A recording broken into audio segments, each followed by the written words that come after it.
Hi,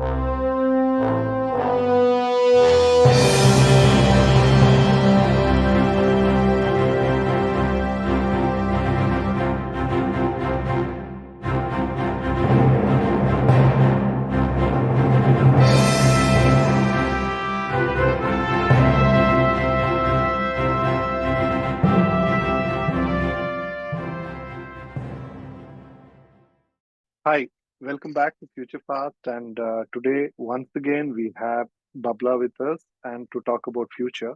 And those of you who have missed the previous conversation or the previous conversation prior to that, which is where Babla talks about his journey, and the second conversation was a very interesting conversation in particularly about his banking journey and his journey on his efforts in the digital product management space, and also a whole lot of other perspectives on what else is happening in that ecosystem. So if you are interested in something on those lines, you must look it up.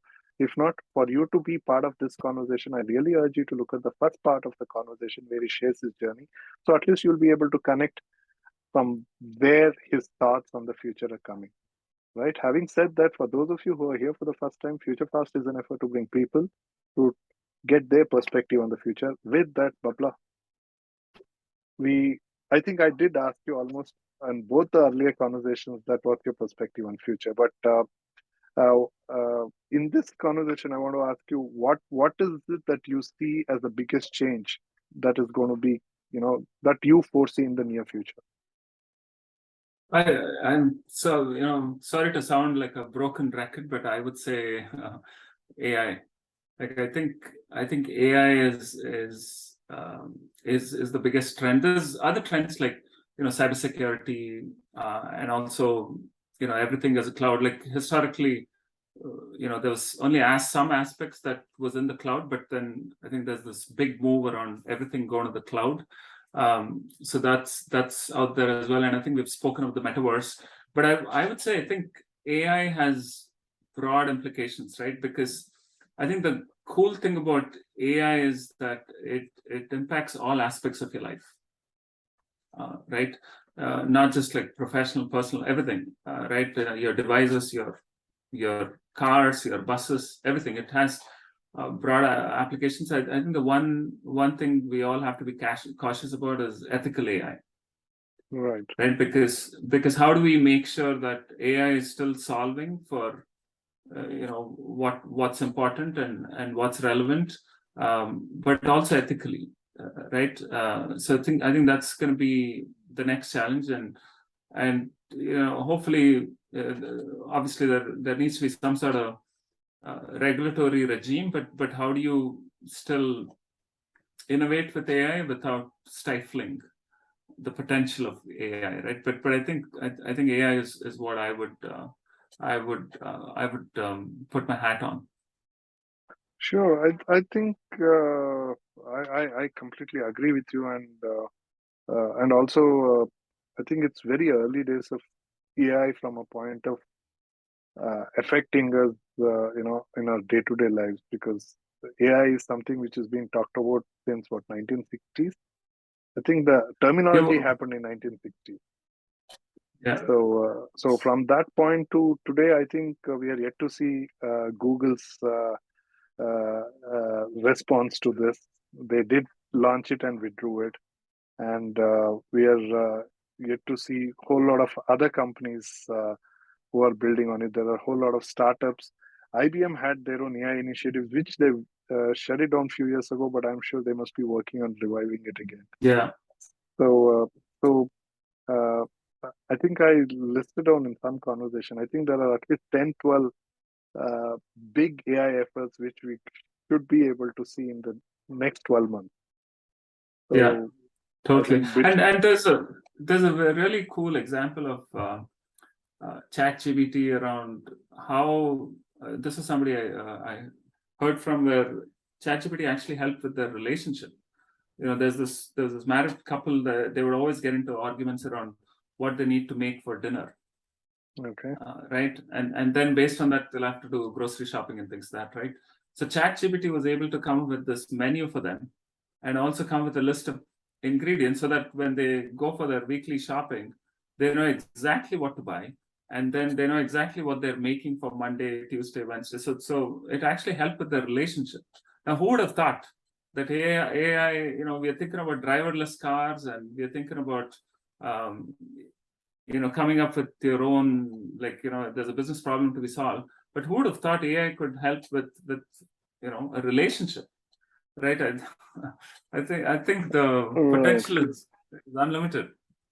Right. Oh, there is a book called AI 41. I think it was supposed to be 2041. What happens in 2041? And Right. primarily about how uh, uh, AI will be in use. So, and it is told in a story format. There are 10 stories. So it's a Oh, fantastic wow. collaborative effort by, I'm forgetting the authors. The lead author, the guy who comes from the AI space, he was with Google. He was with Apple also sometime prior to that. So he was one of the best known AI names in the world, and of Chinese Oh, origin. wow. And he collaborated with his ex-colleague who was probably within Google or Apple or Microsoft, one of the places, and who quit his technology job and became a writer in the fiction future. Oh, wow. Uh, so he published few books. So he collaborated with him and did that. Very interesting. I like the approach. Maybe some stories I may not like, but if that interests you, I think since you said yeah, is the No, thing, thank you for the perhaps you should recommendation. look up that. Uh, so so given that AI is what you see as the biggest change maker in the future, how are you preparing? How are you approaching and preparing your teams and your work or your very approach to product? How are you looking at it? How are you mentally preparing? Because I don't know if physically you can start preparing on that. Yeah. No, exactly. I think that's where it's the combination between, I think, how we ended the last conversation around custodian of data. Hmm. Right, like how banks have evolved to become custodians of data, and AI is all about learning engines and right, like self-learning engines, and the more data, it's not just about quantity, but it's also quality, obviously.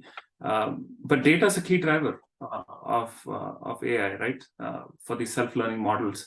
So I think the way we've been thinking about it is how do we learn from the data, and how do we incorporate that into our solutions, so that for example, I can predict if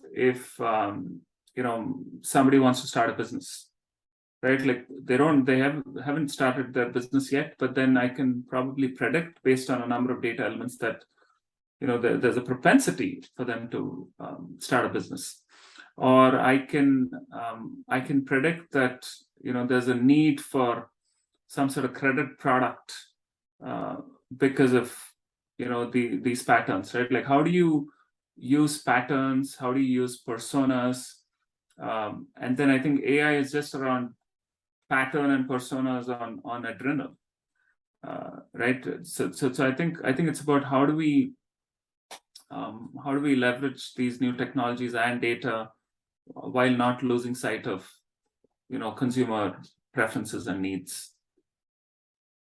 Fantastic. So are you ready to give out your predictions? Uh, Anything about life and work? What do you think would the future be like? I think a couple of predictions. One is around hybrid. Hybrid is here to stay, right? I think the pre-pandemic workplace and the post-pandemic workplace is quite different, right? I think employers are employees, and employees are trying to meet in the middle, Right. where employer needs, because end of the day, when you think about, historically it would have been, productivity, innovation would have been the key drivers for any Correct. work ecosystem or environment. But then I think when you add meaning and purpose to it, right? Because I think that's been the big takeaway, right? Like the mental health crisis through the pandemic just means that people are trying to figure out meaning and purpose in their lives, right? Like works more than just a 9 to 5 job. Works more than, hey, I'm spending majority of my time at work. How do I find purpose there, right? So I think that's where hybrid is here to stay, because I think that's where employers and employees will meet in the middle, Oh, and it's interesting. You're associating purpose. purpose to hybrid. All right. Yeah, please go ahead. Yeah, because I think because I think that's where employees can also reflect, uh, because hybrid is all about flexibility, right? It's about meeting employees where they are, and there's maybe some employees would prefer to go into the office all days a week, but I think majority would probably prefer hybrid. And because I think it's a healthy balance, right? So that's here to stay. No, Second, I really want every employer to take what you're saying, because I think from a shift from productivity to purpose through hybrid, because right yeah, now the hybrid is looked at as such a suspicion, right, by most uh, uh, among the entrepreneurs and among the leadership team, that you don't know what you're getting out of it. right, So there is so much of yeah, suspicion. So I think things have to somewhere get distilled, and perhaps employers have to make an effort to bringing the clarity of how to view it, yeah, from instead of from a productivity point of view to purpose point of view, right? So if you can address your productivity from an angle of purpose, so you have your own time, yeah, more time to do your own thing. I think that education yeah. perhaps the employers also have to come about. But I think it's very well stitched. Okay, what's the second one? I'm curious now. I think second one is just piggybacking on AI on adrenal, right? AI is going to be, obviously extremely mainstream, but I think it'll still be a bit of a challenge to find what's the right structure for AI, and applications of AI, right? So I think that's my prediction is, um, AI is here to stay. It's not that I don't like crypto. It's just that I think crypto, unfortunately, will find it a bit challenging to become mainstream, and that's the difference between AI and crypto, right? I think in my mind, AI is more mainstream, right? AI is gonna actually help. Like when you think about the evolution from manufacturing to automation to the internet, Right. right? And IoT and I think robotics. exactly, AI is like a step change, right? That's Correct. that's the it's like the internet from the 90s, when in the 90s internet took off big time and became mainstream, right? Because internet was there for a while before Correct. the 90s, but it became mainstream in the 90s, right? Late 90s and 2000s. So AI is, I think, getting to that point, right? Like it's gonna be mainstream. So that's my prediction. Um, I think those would be my two big predictions, I think, and maybe more around. I know it's related to the hybrid work, but I think just around um, more purposeful startups. I think, right, that was a fallout of the pandemic as well. Like just me, I'm just a sample of one. That I started an initiative on healthy living. If you'd asked me before the pandemic, do you want to start a healthy living initiative, I would have probably said no. Right? Because I was too busy, and I was in this rat race, right, and which had no end in sight. But then just the fact that the pandemic helped us hit a pause, helped us get more perspective, helped us reflect on what's important. I think as a follower, that will continue to be a theme. I think, like the whole mental health will continue to be a theme, right? Because I think as much as my first one was around hybrid work, which is more around harmony between employers and employees. Second one's more technology around AI, and the third one's more personal around mental health being a theme, and initiatives around mental health. I think there'll be more initiatives, both from this is going to be a monumental effort, right? It's going to be both a partnership between governments and private entities and individuals around mental health. Yeah, or I think first it has to come from individual to start accepting from an India perspective, right? Here, yeah, if somebody says, I think I'm feeling low, and say, yeah, you need a vaccine. yeah.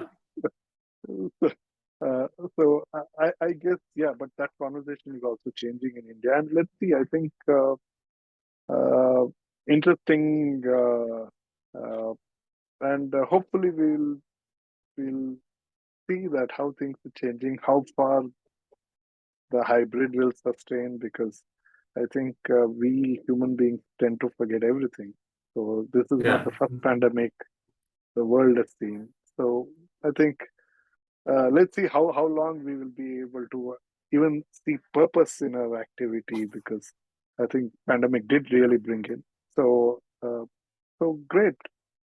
Thank you so much, Babla. Thank you for this, and all the links of Babla's effort, links to those videos, and also his social handle are there. Follow and feel free to reach out, right, Babla? They can write to you on that and Yeah. Happy engage you on to. that. Totally happy to respond to questions, comments. This is not for myself, right? Like, this is for the community at large, and just if I can, leave with one note. I talk about the difference between happiness and fulfillment, right? And happiness, I think the big difference is happiness tends to be like temporary. You got a promotion or you hit your sales target, you're happy. But fulfillment is something more deep. And the difference is fulfillment is deep and lasting.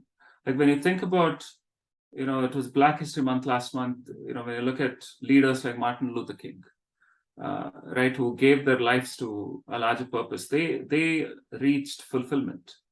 Right. So I think the one thing I'd love to leave your audience with is thinking about happiness and fulfillment, and getting to a state of fulfillment. With that, thank you so much. And if you got a little confused with those thoughts, perhaps the videos of his will help you get clarity on it, or you can even give a, seek more clarification in that. Thank you so much. And Babla, once again, thank you so much for making time. And hopefully we'll get back to you to hold you on to these predictions if there is anything. But Sounds good. thank you so much for offering to put your neck out to do that. I think today most people want to be politically correct, so even taking a step forward to put it out is a big ask. So thank you once again, and thank you for being with us, and hope you're enjoying the ride, and come back soon for more. Until then, enjoy the ride. Thank you so much. Have a great day. Bye. Yeah.